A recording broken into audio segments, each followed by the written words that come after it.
आगे बढ़ेंगे। बांग्लादेश में फिर तख्ता पलट की सुगबुगाहट तेज हो गई है। आवामी लीग के उपाध्यक्ष है रब्बी आलम, जिनका बेहद बड़ा दावा सामने आया है।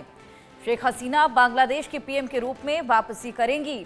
रब्बी आलम ने भारत सरकार का भी आभार जताया है। हसीना को सुरक्षित ठिकाना प्रदान करने के लिए धन्यवाद दिया। तो जैसे कि बांग्लादेश में फिर तख्ता पलट की सुगबुगाहट अब शुरू हो गई है। संयुक्त राज्य अमेरिका अवामी लीग के उपाध्यक्ष है डॉक्टर रब्बी आलम, जिन्होंने ये दावा किया कि शेख हसीना बांग्लादेश की प्रधानमंत्री के तौर पर वापसी कर सकती हैं। उन्होंने आतंकी हमले पर चिंता जताते हुए अंतर्राष्ट्रीय दखल की मांग की है और इसी बीच उन्होंने भारत का भी आभार जताया। कहा कि भारत ने बांग्लादेश में संकट के बीच अवामी लीग के नेताओं को आश्रय और सुरक्षित यात्रा मुहैया कराने में सहयोग दिया है। इसमें पीएम मोदी और भारत सरकार की भूमिका बेहद महत्वपूर्ण रही है। रैनिक हमारे सहयोगी हमारे साथ जुड़ गए हैं। रैनिक, होली की आपको ढेर सारी शुभकामनाएं। और ये खबर सामने आ रही है कि एक बार फिर शेख हसीना सत्ता पर काबिज हो सकती हैं।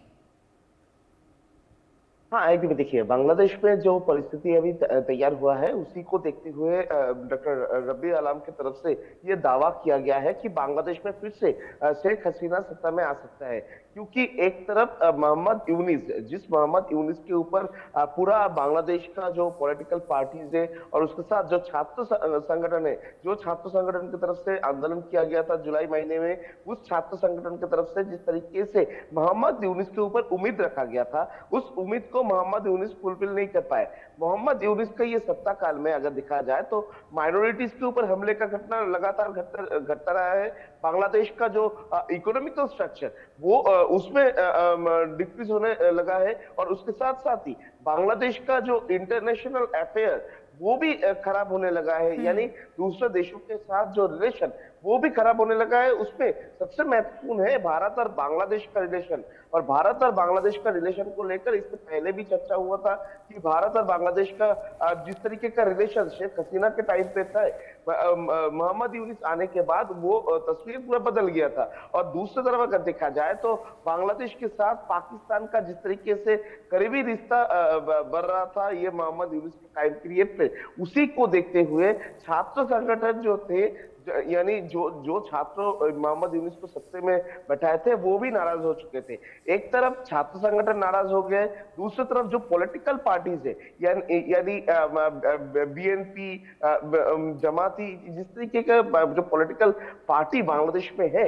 उन बांग्लादेश पॉलिटिकल पार्टीज का उम्मीद भी मोहम्मद यूनिस के ऊपर से उठ गया था।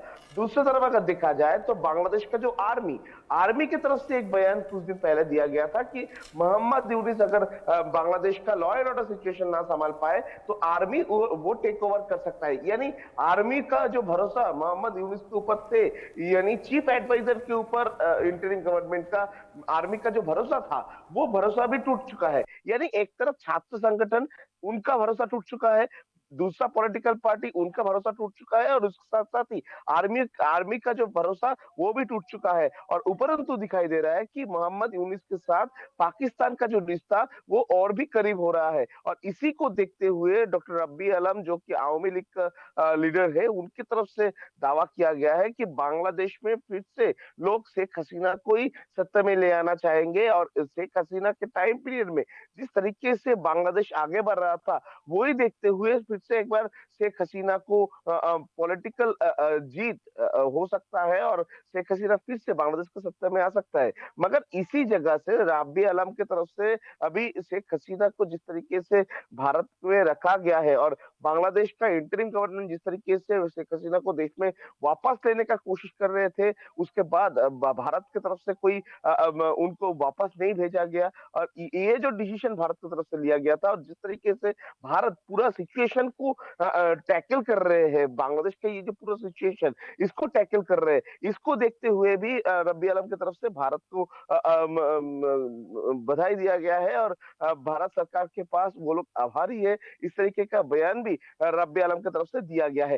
दूसरी तरफ अगर देखा जाए तो बांग्लादेश का ये जो फिलहाल परिस्थिति है, जिस परिस्थिति में सबसे महत्वपूर्ण सवाल इसी जगह में है कि बांग्लादेश पे चुनाव कब होगा। क्योंकि एक तरफ छात्र संगठन का जो लीडर थे नाहिद इस्लाम, उन्होंने ये जो सलाहकार का जो पद थे मोहम्मद यूनुस का सरकार में, ये पद छोड़ दिए थे, नया पॉलिटिकल पार्टी तैयार किया है और उनकी तरफ से भी कहा जा रहा है कि बांग्लादेश में इलेक्शन होना चाहिए। एक तरफ इलेक्शन कब होगा ये सवाल बार बार से जब आ रहा है, ठीक उसी टाइम पर जो पाकिस्तान को हराकर 1971 में बांग्लादेश तैयार हुआ था, उसी पाकिस्तान को अभी बांग्लादेश का ये इंटरिम गवर्नमेंट यानी मोहम्मद यूनिस का इंटरिम गवर्नमेंट बांग्लादेश में एंटर करने का जो दरवाजा वो खोल दे रहा है। और यही देखते हुए जो पॉलिटिकल पार्टी है, जो छात्र संगठन है, वो नाराज हो रहा है। और इसी वजह से कुछ दिन पहले भी दिखा गया था कि छात्र संगठन की तरफ से तो स्पष्ट किया गया था कि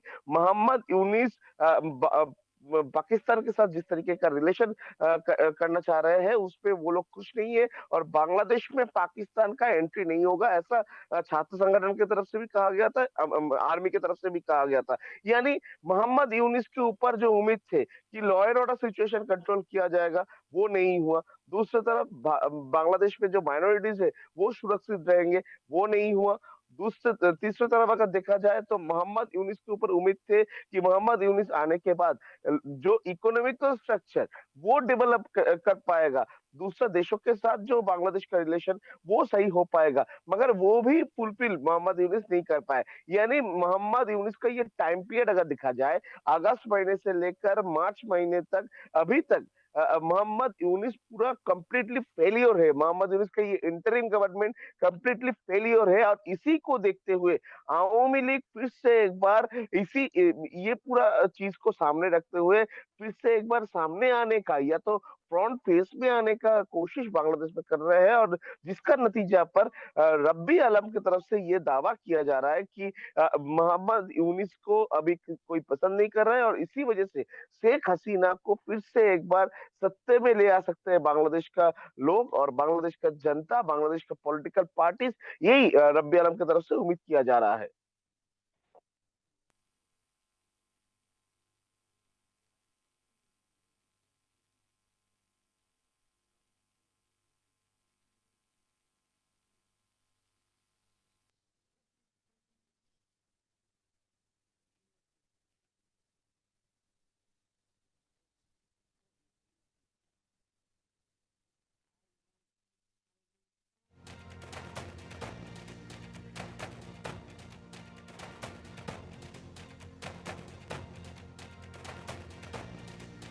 में तख्ता पलट की सुगबुगाहट तेज हो चली है।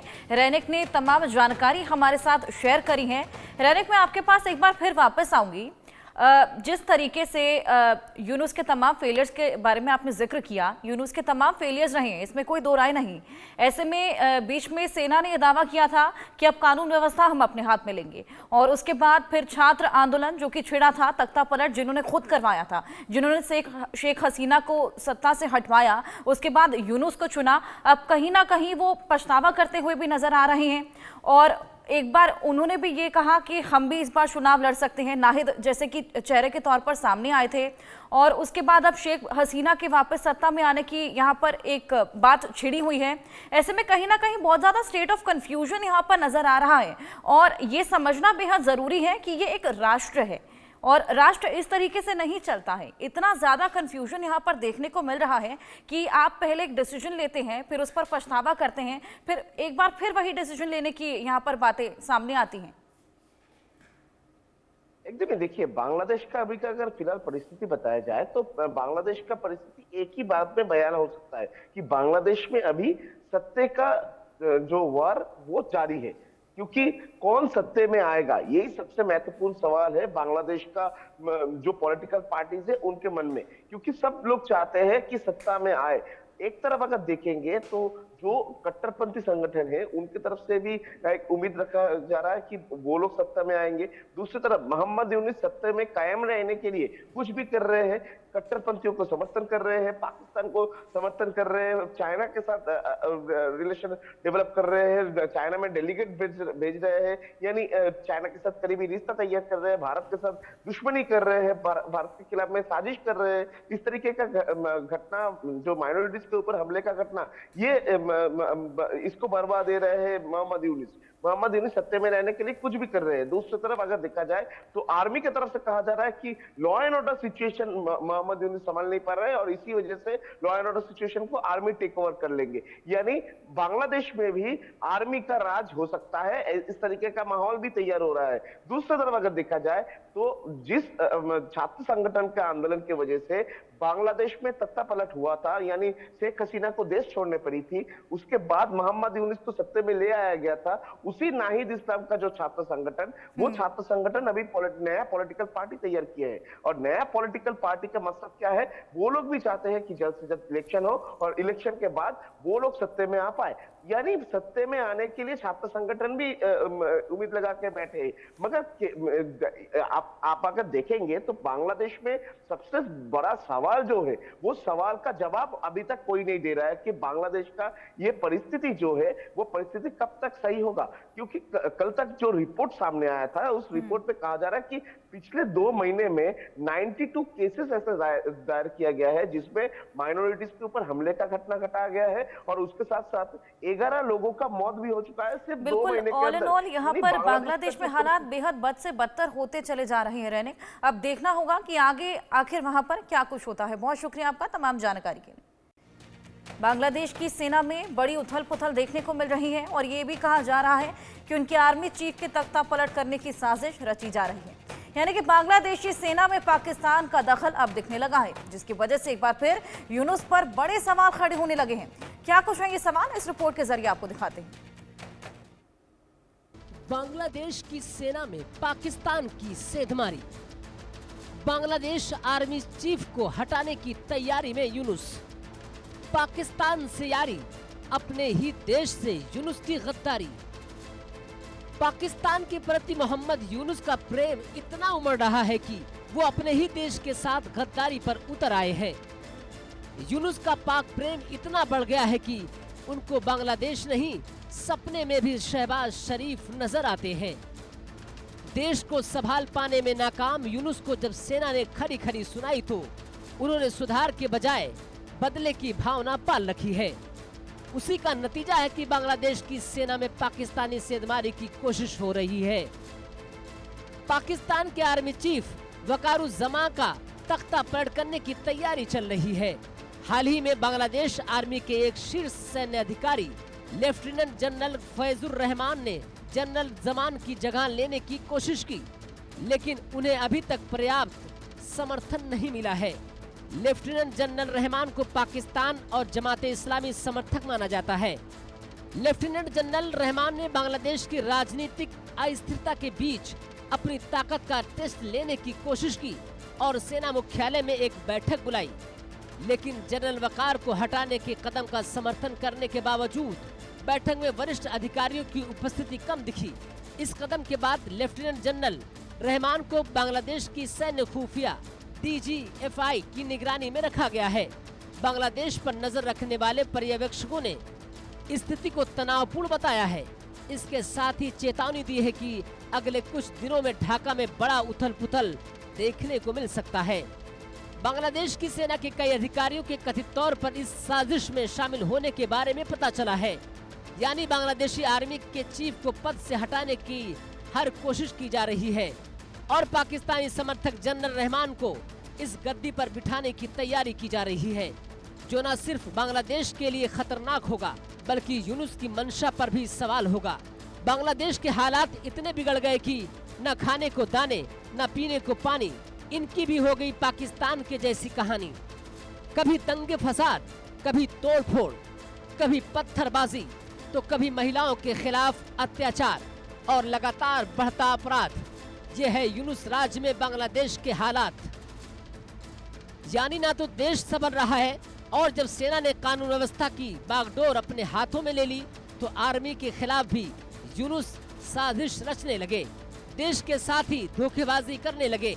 यानी यूनुस बांग्लादेश का खा रहे हैं, लेकिन आर्मी चीफ के पद पर पाकिस्तानी समर्थक को लाना चाह रहे हैं। Bureau report, India news.